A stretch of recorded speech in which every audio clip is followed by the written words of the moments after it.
dura dursoo suuraan tun suuratul alaq je'amti isiin suuraa makkaati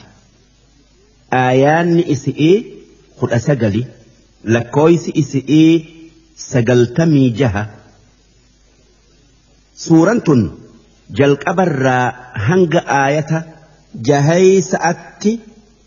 waan qur'aanarraa dura dursoo nabi muhammad irratti bu'e isaa goda gaara makkaa tokko keessa taa'ee rabbi ibaadu gaarri sun gaari hiraa'a je'ama akkuma amma jabalun nuur je'amu rabbiin odoo nabi muhammad hin ergin dura hanga amata yookaa bara 40 haala gaari irratti isa guddise gaafas warri makkaa muka gabbar taabota gabbar wal miidha farshoo dhuganiiti dhala'aa dhiiran walitti makamanii taphatan ammoo nabi muhammad waan isaan dalagansan itti hin dhiyaatu waan gaarii malee hin dalagu hanga namuu muhammad amanamaa muhammad gaarii jecha'aan isa beeke takkatti hanga mala isaa malee mala nama biraa dhiisanitti nabi muhammad nageenyi isaanirratti haa jiraatu gaafas hoggaa warri makkaa farshoo dhugee taphata'aa bulu inni ganda makkarraa bayeeti goda gaara hiraa'a seenee zamana dheeraa achi oolee bula rabbii tokkicha ibaadu'uu jecha waan rabbiin uume laalee ajaa'iba godhu'uun odoo qur'aanni irratti hin bu'in rabbi ibaaduu ture kan waa takka hin qaraane duuba oduma nabi muhammad gaara hiraa keessatti rabbi ibaadu utti jiruu malaktichi jibriil je'amu tokko sami'ii bu'ee goda san itti seenee yaa muhammad qara'i je'een jennaanin annama waa qara'uu miti je'een hoggaasan qabee jibriil shushukkuume takkaayuu ukkaamse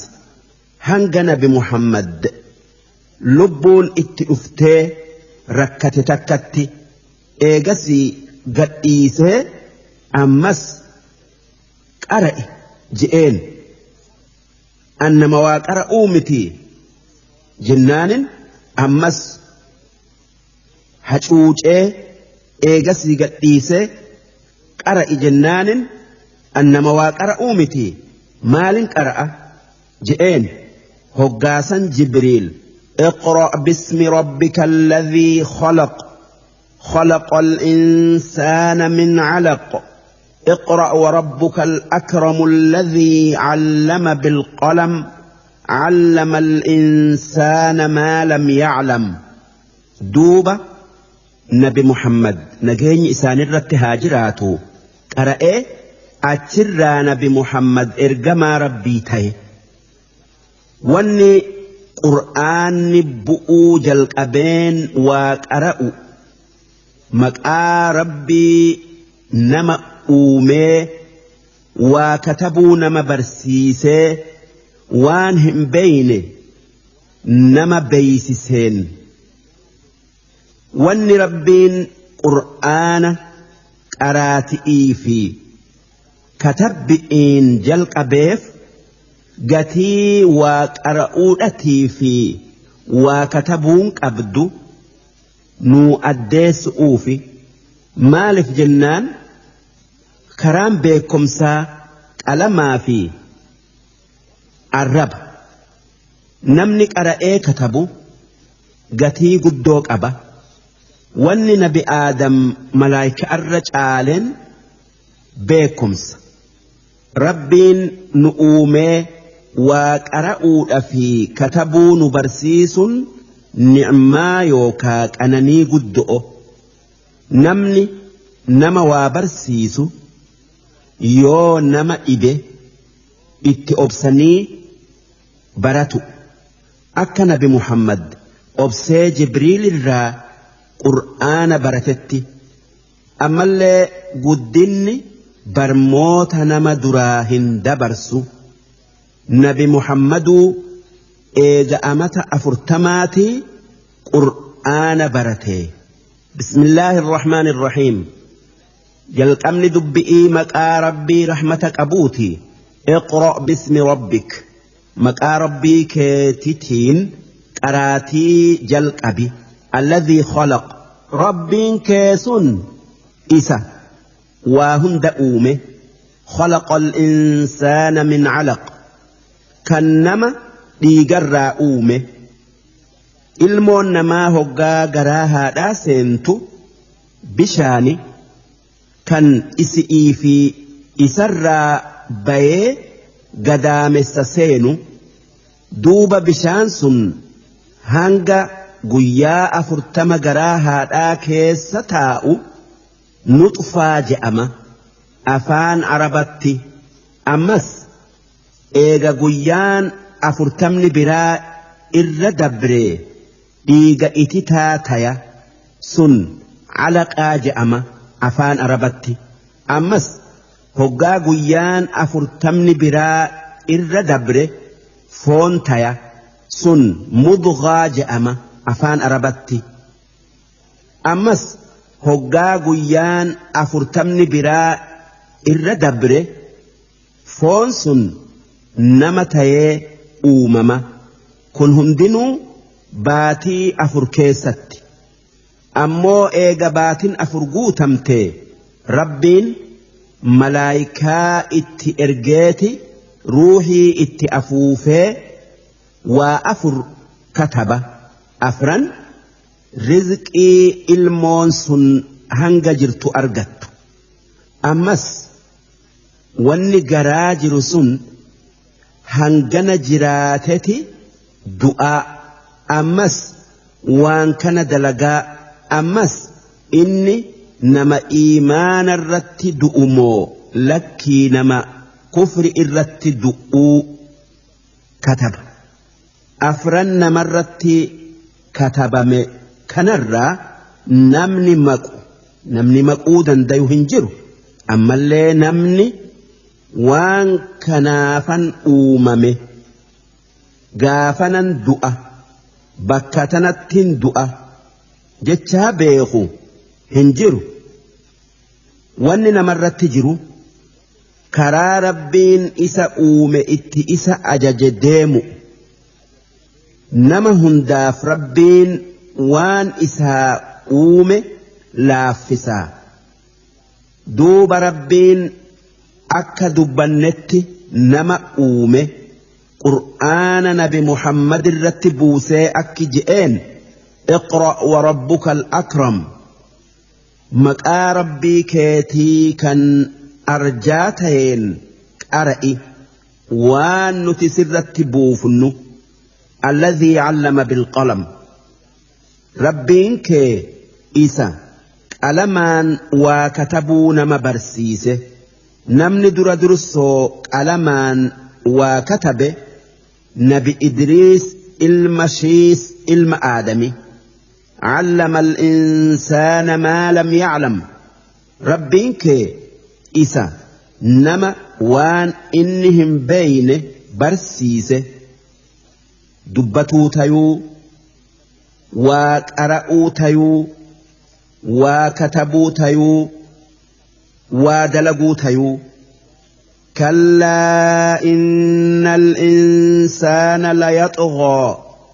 لكي لقمان المنما كرأر جلة وسنا بيا الرآه استغنى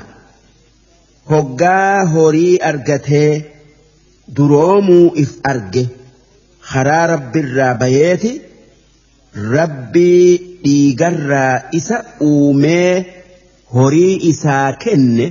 irraanfata akkuma waan rabbiin waan isaa kennerraa isan gaafannee seya aayaanni tun wanni dubbattu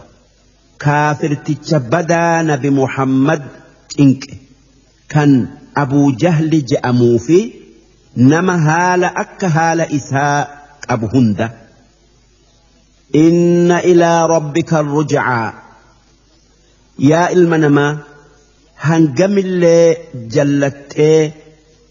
karaa rabbirraa fagaattu deebintee gara rabbii keetitii waan ati dalaydirraa si gaafatu uutaa'a أرأيت الذي ينهى عبدا إذا صلى ميغرتي نمتشا هقا قبرتش فين صلاة الرادو إني أبو جهلي كان هقا نبي محمد صلاة الرادو أرأيت إن كان على الهدى ميغرتي أوديس yoo namni inni salaatarraa dhoowwu sun kan haqarra jiru ta'e aw amara bittaqwaa takkaa kan rabbi sodaatu'utti nama gorsu ta'e inni nabi Muhammadii nageenyi isaanirratti haa jiraatu ara'ayta in kadhaba watawallaa mee gartee odeessi yoo namichi gabricha keenya صلاة الرادو سن كان ربي إساء لقيو ديدي نبي محمد خجب السيس حق أرى قرقلتي ألم يعلم بأن الله يرى سنمتسن أك ربين إساء أرجو أك ربين وان إني دلقي سنرتي isa qixaaxu'uu jiraatu hin beeku qaraatin biraa alam ta'lam bi'anna allaha yaraa jetti ma'naan yaa nama argee dhagayu haala namicha kanaa gama hundaan laaltee ajaa'iban goone gama inni salaatarraa nama dhoowwu'uutin kan namni inni salaatarraa dhoowwu karaa haqarra jiru kan waan gaari itti nama gorsu kan namichi salaatarraa nama dhoowwu sun ifii rabbi kijibsiisee haqarraa garagalee jallinarra jiru mee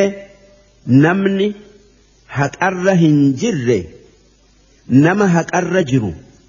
haqarraa dhoowwun akkaamiti jechuu kallaa kolkolo takkaa haala badaa kana haa dhiisu la'in lam yantahi siifan kakadhaa namichi sun jallina itti jirurraa yoo dhoowwamuu baate takkaa dhiisuu baate لنصفعا إسا بنا بالناصية سمو إساك أبنيتي إبدت إسا دربنا ناصية كاذبة سمو يوكا هنقلا خجبدو خاطئة هكأرى ميت يوكا إرى جلت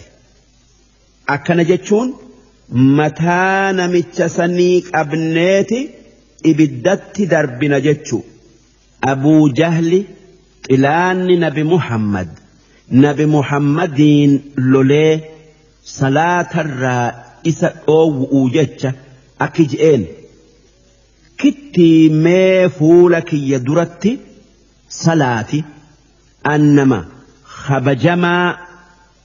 namni haasawaaf ittiyaa'u kan namni narra dhiira lolaa qabu makka keessa hin jirre yoo na dhagayuu baattee salaatte fardaa lafaanin dhiiratiyya sitti kaasee si dhabamsiisa